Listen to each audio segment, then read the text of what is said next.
So, Mr. Guy Verhofstadt, thank you for taking your time to respond to the Eurovision debates audience questions that come in on our Facebook page from our social media audience with the hashtag #TellEurope.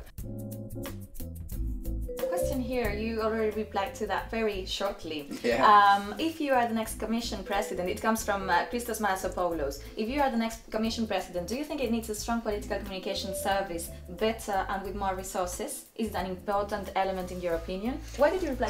I said clearly, yes, I said, but maybe more important than a communication strategy is to have, again, in the lead of the Commission, somebody with vision, with a project, with a plan for the future to emerge from the crisis, because that was missing the last 5 years. One more question from Stefan Hadov. What do you think about common foreign policy? As a president, would you work for it? Could it happen in a few years? Which are the steps? Well, there are several steps, but I have replied that starting with the European Defence Community should be a good idea, because if you have a common diplomacy and a common army, then you need to have a common foreign policy. You are obliged to do so. And then the second one we need, and that is what we don't have for the moment, is new strategic vision on the world as Europeans. So I think that we need, first of all, a strategic paper in which we indicate what is our interest, what are the tools we shall use, what are our priorities, and then you can start a foreign policy. I've just seen that there's one more question coming. You haven't replied to that one yet. It's Martin Demirovsky saying, European Network Against Racism asks, having in mind that ethnic minorities represent significant voters' capacity throughout Europe, once elected as Commission President, can you tell us which are your 3 main steps that you would take as policies to bring equal rights to Black Europeans, Roma and Muslims in Europe?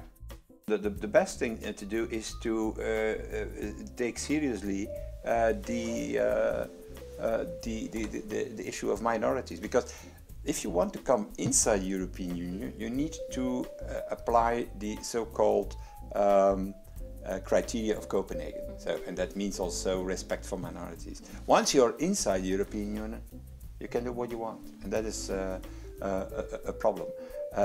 We see it with Orban and Hungary, who has changed every 5 minutes his constitution, and who is not fully respecting the right of minorities and the freedom of religion in his country.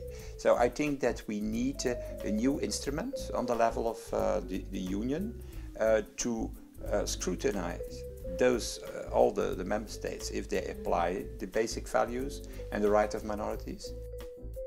So thank you more about your answers and your views about Europe on the Eurovision debate on the 15th of May this Thursday.